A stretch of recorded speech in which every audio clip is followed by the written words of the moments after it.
I had a dream.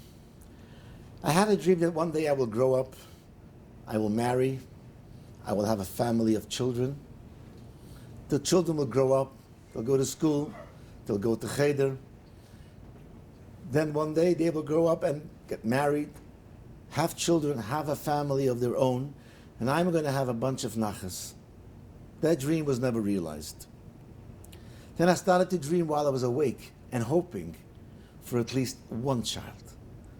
One child, and we will build from there. That didn't happen too. I began to hope for miracles. Miracles of all sorts and kinds. Let me explain what means hoping for miracles. Let me share with you a little story. There was a Yid, a man living in the UK. This story happened in approximately 1910. That person decided to move to the USA. He was newly married. But his wife was pregnant. She couldn't go along with him, so he went on his own to try to set up shop and home. So when she comes to something ready. She had a baby, a tiny little baby. It's 1912, April 10th. Mommy and baby boarded the Titanic to make the cross-Atlantic voyage to the United States. We must not, and we need not explain what happened to that Titanic, and only 4 days later, Titanic cracked up. The little amount of safety boats that we had ready, that was ready on the Titanic, was reserved for women and children. This mommy stood on the deck with her little baby, freezing cold weather, and afraid for what's going to happen the next few minutes. When all of a sudden a lady goes by, dressed in a beautiful black velvet shawl. She takes it off and she says, "You might as well wrap this baby. It's cold, it's freezing." And before she knew, she was asked to go into a lifeboat. And all of a sudden a man shows up and he says, "Out, this boat is for me." And he started pushing out the people from the safety boat because he wanted to save his own life. The stewards came running and explained to him these boats are reserved for ladies and for children, not for men. This man became so angry that he ran over to this woman, grabbed the baby out of her hands and threw it overboard into the ocean. Now we'll see who gets to the little safety boat. A fight happened. He was pushed away, and the lady was encouraged to go into the safety boat. She says no. She started to cry. "If I lost my child, there's no need for me to go on and living. I'm ready to go down with everybody else in this ship. I lost my child anyway." She was coached, she was encouraged, and she finally made her way into that little safety boat. For 4 hours they were floating until the famous boat Carpathia, which was in the neighborhood, came and picked up all the survivors in the little safety boat. She came on that ship. It took her 2 days just to get back to her bearings and just to deal with the trauma that had just happened. And she remembered, "I lost my child," and life really became useless for her. She took a walk on the deck, and all of a sudden from the far she sees this lady holding a little baby, dressed in a black scarf. So she did walk over closer to the child. The child saw this lady, and the child made a move as if to say, "Mommy, where are you?"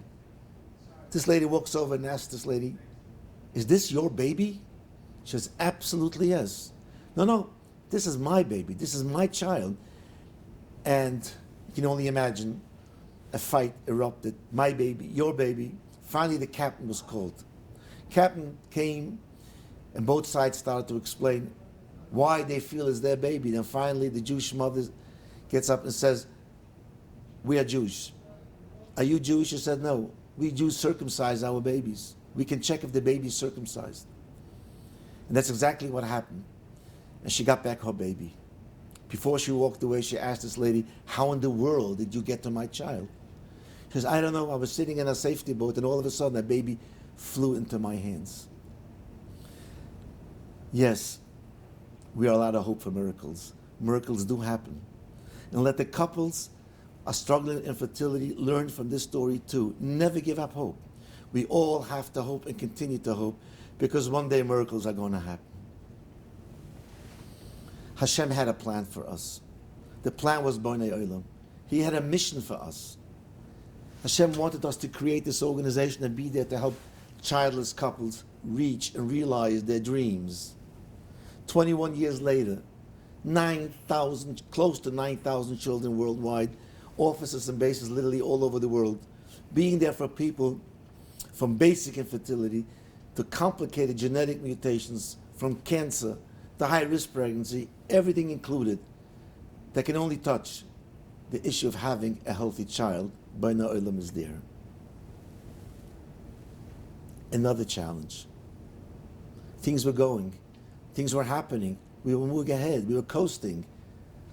Now, a new challenge. A new Nisayan, COVID-19. The world froze. The world stopped. Bonei Olam is facing 227 couples trying to have a chance to do a treatment, to have their first child. Many have tried many times and failed. Most of them have all been ready to start treatments. Many of them were on medication when COVID hit us and everything froze. There is no money to continue. There is no functions to make for fundraising. Invoices are coming in from the past, and we're stuck. We're stuck in our tracks. There's really nothing that we can do to help these couples. So we decided to make a charity campaign. A campaign for $5 million, because this is what we need to help these couples. From Passover, from Pesach till Rosh Hashanah, there are no functions to happen. This is what we usually need in those few months to service the couples that need help from Bonei Olam. May I share with you one more little story?